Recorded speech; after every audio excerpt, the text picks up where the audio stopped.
Praise రాడమ్మ. Good morning. ప్రభువైన యేసుక్రీస్తు నామంలో ఈ ఉదయకాలపు శుభవందనాలు మీ అందరికీ తెలియచెప్తున్నాను. బాగున్నారమ్మా అందరూ? ఎలా ఉన్నారా?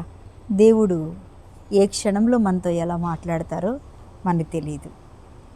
ఇంకోటి ఏంటో తెలుసా, దేవుని మాట ఎవరైతే వింటారో వాళ్ళతోనే మాట్లాడతారు. ఆమెన్ చెప్పండి. దేవుని మాట వినని వారితో అసలు మనం కూడా అంతే కదా. ఈ భూమి మీద ఎవరైనా చక్కగా మాట శ్రద్ధగా వింటున్నట్టయితే మనం ఏం చేస్తామంటే వాళ్ళకి ఇంకా చెప్పడానికి ప్రయత్నం చేస్తుంటాం. ఇంకా వింటారు. దాన్ని బట్టి వాళ్ళు రకరకాలుగా అభివృద్ధిలోకి వస్తారు. విననోళ్ళు ఉంటారు చూడు, వాళ్ళకి మనం ఎన్ని చెప్పినా వాళ్ళు వింటారు కానీ వాటిని పట్టించుకోరు.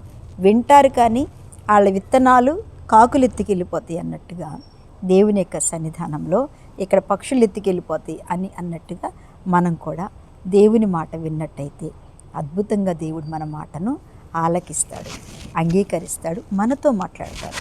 మనతో మాట్లాడినప్పుడు అది మేలు అంటే పర్వాలేదు. ఒకవేళ అది కీడుకు సంబంధించింది అయితే మనం వెంటనే సరిచేసేసుకొని దేవుని దగ్గర పశ్చాత్తాపడి కళ్ళు మూసుకొని మనం ప్రార్థన చేసి దేవుని సన్నిధిలో నిలబడినట్టయితే అద్భుతమైన ఆయన యొక్క కృపను మనము చాలా అద్భుతంగా పొందుకుంటాం. ఆమెన్. హల్లెలూయా. ఈరోజు దేవుని అలాంటి వారి కోసం యెషయా గ్రంథము 26వ అధ్యాయము 3వ వచనాన్ని చదువుతున్నాను. ఎవని మనస్సు నీ మీద ఆనుకొనునో వానిని నీవు పూర్ణ శాంతి గలవానిగా కాపాడుదు. ఎలయనగా అతడు నీయందు విశ్వాసముంచి ఉన్నాడు.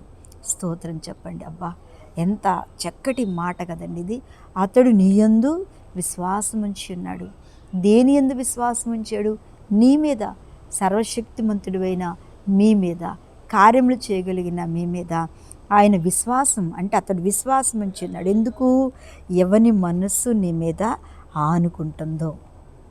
దేవుని బిడ్డలారా, నిజంగా మన మనసు, మన ప్రవర్తన, మన సమస్తము దేవుణ్ణి ఆనుకుని నిలబడినట్టయితే తప్పకుండా దేవుడు ఏమంటాడు? వానిని ఏం చేస్తాడట?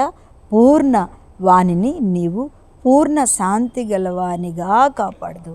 పూర్ణ శాంతి గలవానిగా కాపాడదు. ఎవరు? దేవుని మనస్సు మీద ఆనుకొని, దేవుణ్ణి ఆనుకున్న ప్రతి బిడ్డలారా, మీకు దేవుడు కలగజేసే ఒక చక్కటి వాగ్దానం ఏంటంటే పూర్ణ శాంతి కలగజేయగా, పూర్ణ శాంతి వానికి ఇగా కాపాడతాడు.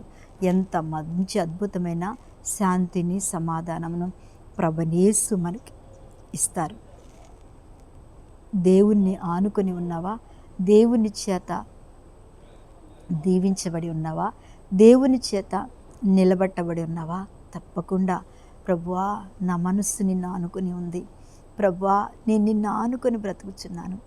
ప్రభువా, నిజంగా నేను ఎంతగా అంటే ఈ లోకంలో ఎవ్వరి మీద నేను ఆనుకోవట్లేదు ప్రభువా, మీ మీదే ఆనుకొని ఉన్నాను, నన్ను జ్ఞాపకం చేసుకోమని నువ్వు ప్రార్థించినప్పుడు ఆయన కింద చక్కగా చెప్తున్నాడు, నీ విశ్వాసం ప్రభువా, ఎలయనగా నీ మీదే నేను విశ్వాసం ఉంచాను అయ్యా, నీ కొరకే నేను కనిపెడుతున్నాను అయ్యా, నీ కార్యం కొరకే నేను ఎదురు చూస్తున్నాను అని ఒకవేళ నీవు దేవుని చేత చెప్పగలిగినప్పుడు దేవుడు అద్భుతమైన కార్యాన్ని నీ జీవితంలో ప్రభువు చేయబోతున్నాడు. అమ్మా, నువ్వు ఆనుకున్న ఎవరిని?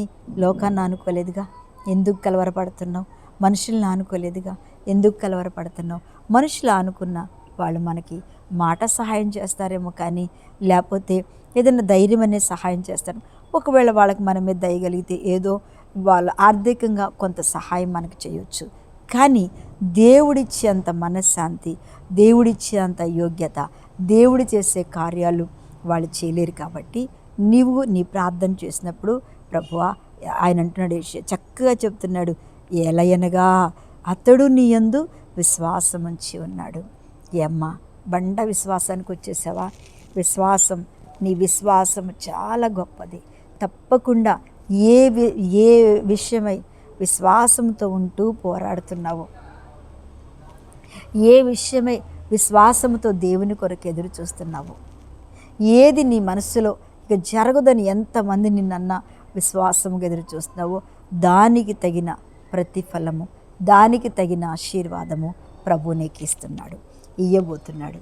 నమ్ముతున్నావు కదూ, నమ్మబట్టే నీకింత విశ్వాసం, నమ్మబట్టే మనకింత ధైర్యం, నమ్మబట్టే దేవుని మీద ఆనుకోవటం, నమ్మబట్టే ప్రభుని హత్తుకుని జీవించటం. అందుకని తప్పకుండా ఆమె స్త్రీతో చెప్పాడు కదా, అమ్మా నీ విశ్వాసం, రక్తస్రావం గల స్త్రీతో చెప్పాడు, అమ్మా నీ విశ్వాసం గొప్పది. నిజమే, విశ్వాసం నుంచి వాళ్ళు చాలా గొప్పవాళ్ళు ఈ దృష్టిలో. దేవుని మీద ఆనుకొని ఎవరైతే బాగా విశ్వాసంతో నా దేవుడు ఈ కార్యం చేస్తాడు అని మనం ఎప్పుడైతే బలమైన విశ్వాసంతో ఉంటామో, నిజంగా దేవుని సన్నిధిలో మనం చాలా గొప్పవాళ్ళం. దేవుని బిడ్డలారా, మనుషులు హేళన చేయొచ్చు కానీ వీళ్ళ విశ్వాసుల, వీళ్ళ ప్రార్థన ఉందా, ఇవన్నీ జరుగుతాయి అన్న వారి ముందు కూడా దేవుని యొక్క సన్నిధానంలో ఒక బలమైన విశ్వాసులముగా మనమున్నట్టయితే తప్పకుండా మన దేవదేవుడు, మన ప్రభుని యేసు ఒక గొప్ప అద్భుతమైన కార్యము, నువ్వేది ఆనుకుని ఎదురు చూస్తున్నావో, ఏది విశ్వాసం నుంచి ఎదురు చూస్తున్నావో, ఏ విశ్వాసంతో ఆ కార్యాన్ని, ఆ యొక్క పని జరగాలని ఎదురు చూస్తున్నావో, తప్పకుండా నీ దేవుడు ఆ కార్యాన్ని చేయబోతున్నాడు. కళ్ళు మూసుకొని ప్రార్థన చేస్తా. మహాపరిశుద్ధుడా, మహిమ కలిగిన తండ్రి, మీకు వందనాలు చెల్లిస్తున్న సమయంలో మీరు దిగి వచ్చిన తండ్రి, ప్రభువా మీరు మాతో ఉదయకాలం ప్రతి ఒక్క బిడ్డను దర్శించను.